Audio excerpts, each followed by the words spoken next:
W moim dzisiejszym filmie opowiem Państwu o kulisach zakończenia II wojny światowej.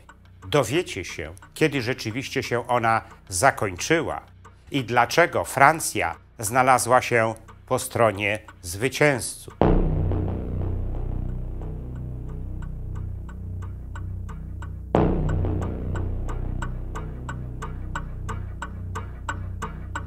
Pomimo 77 lat, jakie mijają od zakończenia II wojny światowej, nadal istnieje spór o datę jej ostatecznego zakończenia. Wyrazem tego sporu jest między innymi to, że kolejne rocznice jej zakończenia nie są obchodzone tego samego dnia. Świat zachodni rocznicę zakończenia II wojny światowej obchodzi 8 maja. Tak jest również w przypadku Stanów Zjednoczonych, dla których 8 maja nie jest świętem ostatecznego zakończenia II wojny światowej, a jedynie jej zakończenia w Europie. Z kolei w przypadku Rosji, tak jak było to w czasach Związku Sowieckiego, tę rocznicę obchodzi się zawsze 9 maja. Tak jest również w krajach, które w przeszłości należały do strefy wpływów Związku Sowieckiego.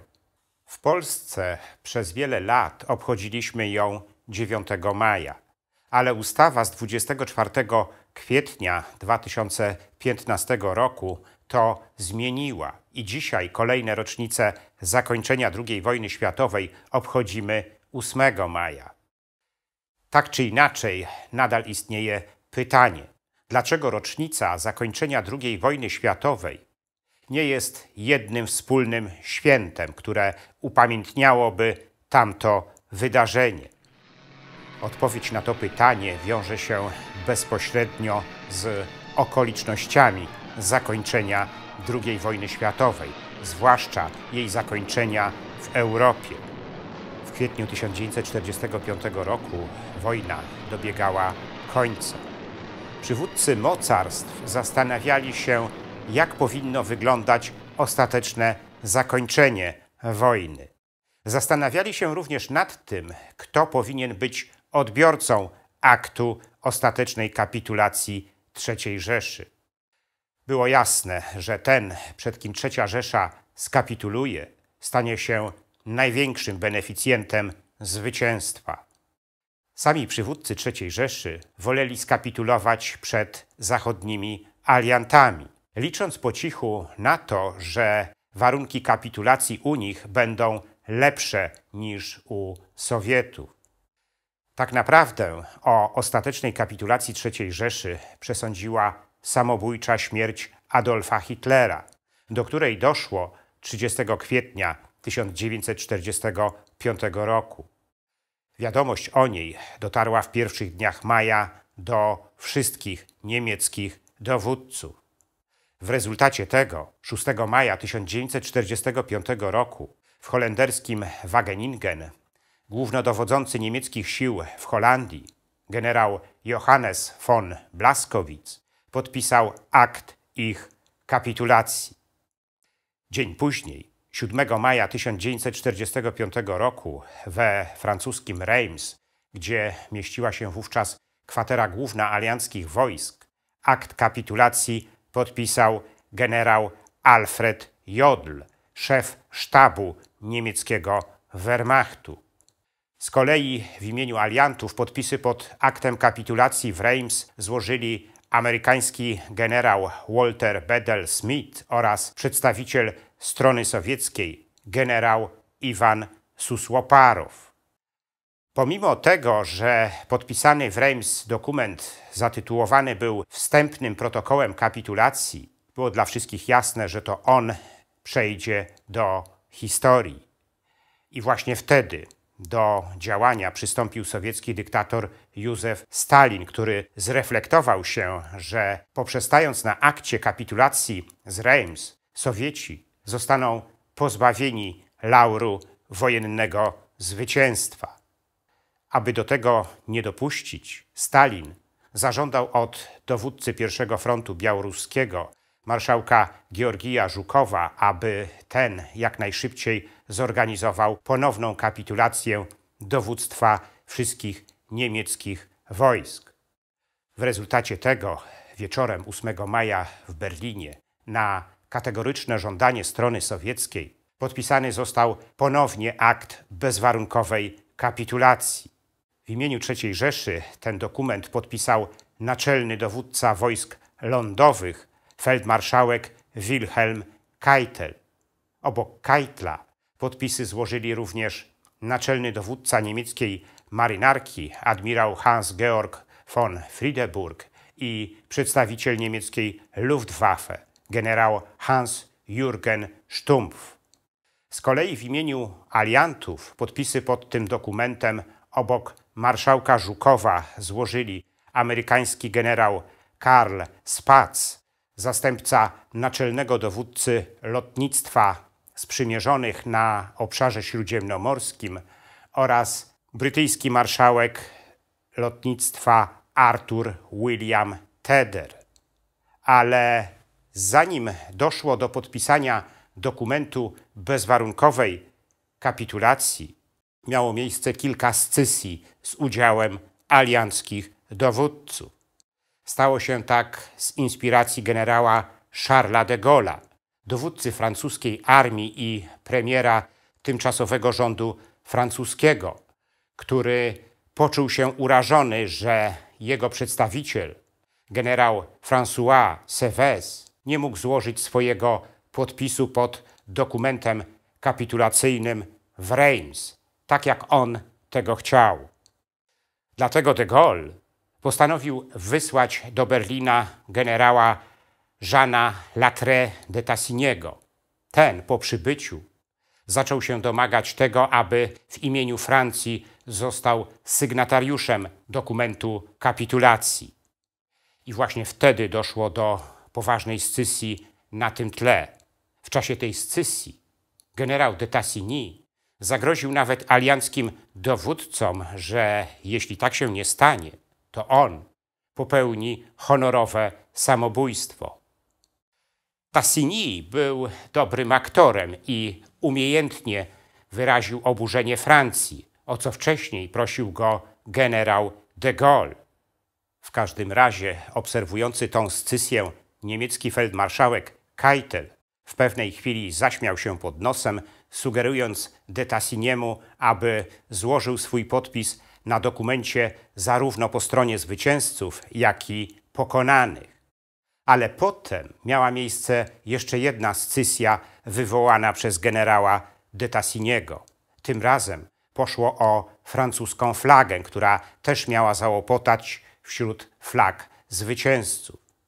Ostatecznie zgodzono się powiesić również flagę Francji.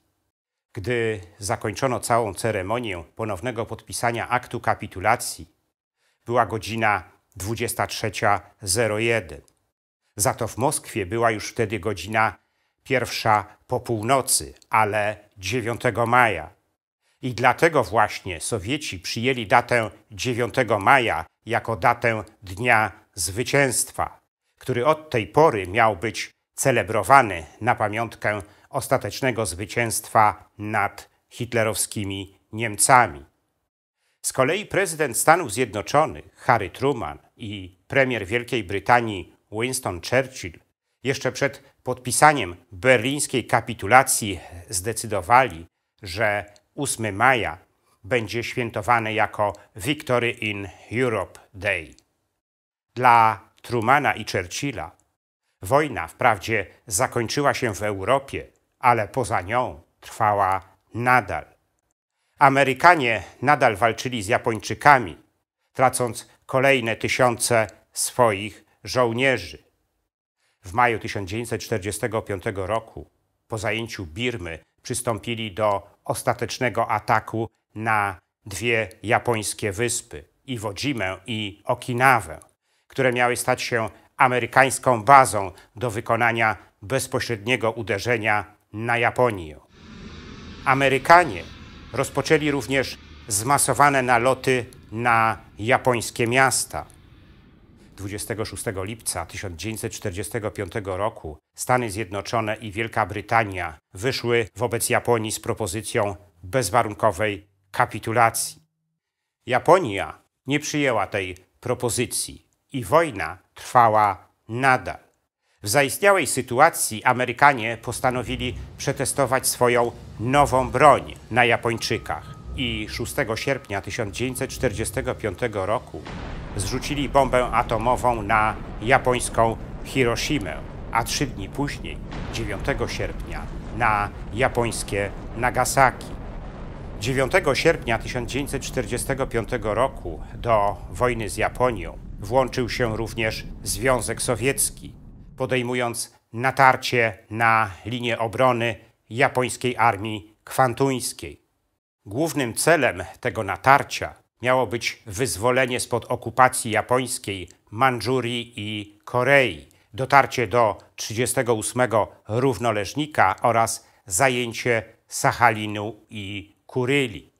Równolegle sowieckie lotnictwo bombardowało bazy japońskie w północnej Korei, a sowiecka flota rozpoczęła działania przeciwko szlakom komunikacyjnym łączącym Japonię z jej armiami w Chinach i Mandżurii.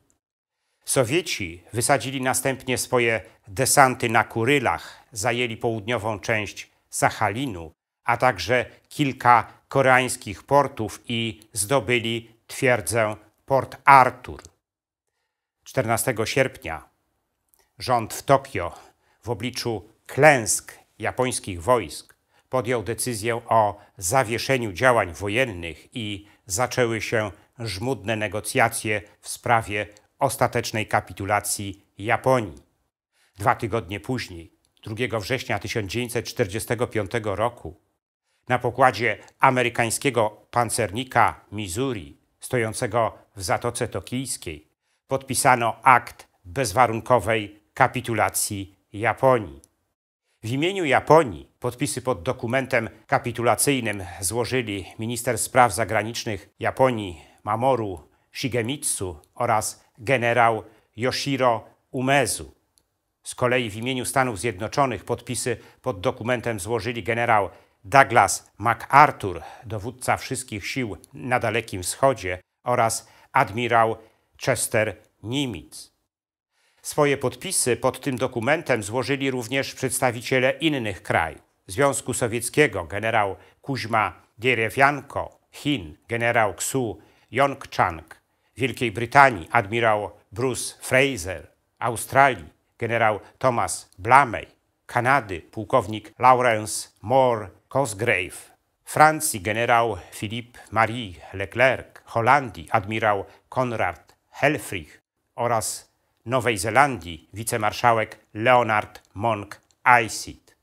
To był akt definitywnie kończący II wojnę światową. Chociaż nie wszystkie japońskie siły od razu pogodziły się z tą kapitulacją. Dopiero tydzień później, 9 września, skapitulowały japońskie armie w Chinach. 12 września 1945 roku skapitulowały japońskie wojska w Wietnamie, a dopiero w dniu 15 września 1945 roku broń złożyły japońskie wojska w Nowej Gwinei. Okoliczności zakończenia II wojny światowej miały zasadniczy wpływ na późniejsze obchody tego wydarzenia. Już pierwsze powojenne lata utrwaliły głęboki podział na tym tle wśród zwycięzców II wojny światowej. Zachód świętował zakończenie II wojny światowej 8 maja, natomiast Związek Sowiecki 9 maja. Bojowe znamiona polskiego wojska. Świętowanie zakończenia II wojny światowej stało się po jakimś czasie elementem przynależności do dwóch politycznych bloków, jakie wówczas istniały: zachodniego i komunistycznego.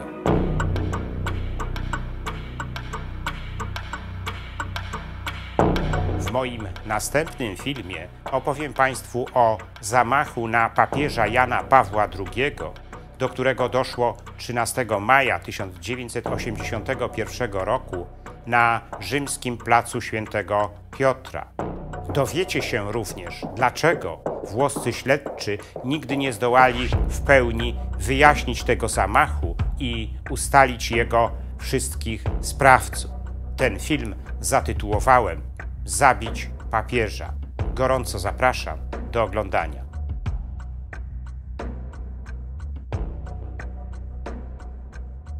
Dziękuję za liczne komentarze moich filmów i wpłaty. Gorące podziękowania składam Zarządowi Regionu Środkowo-Wschodniego NSZZ Solidarność w Lublinie, mecenasowi mojego kanału. NSZZ Solidarność to największy związek zawodowy w Polsce. Profesjonalizm, wartości i skuteczność to oferta Solidarności. Razem z nią otrzymasz wsparcie w rozwiązaniu Twoich problemów z pracodawcą. Z solidnym związkiem jest to dużo łatwiejsze. Dziękuję za wsparcie kanału Zakazane Historie srebrnym patronom, wśród których są pan Dariusz Kwoka, pan Grzegorz Łojko, kantorinternetowy.pl oraz wiosna.pl. Zachęcam wszystkich do dalszego wspierania mojego kanału. Wszelkie informacje na ten temat znajdziecie w opisie pod filmem.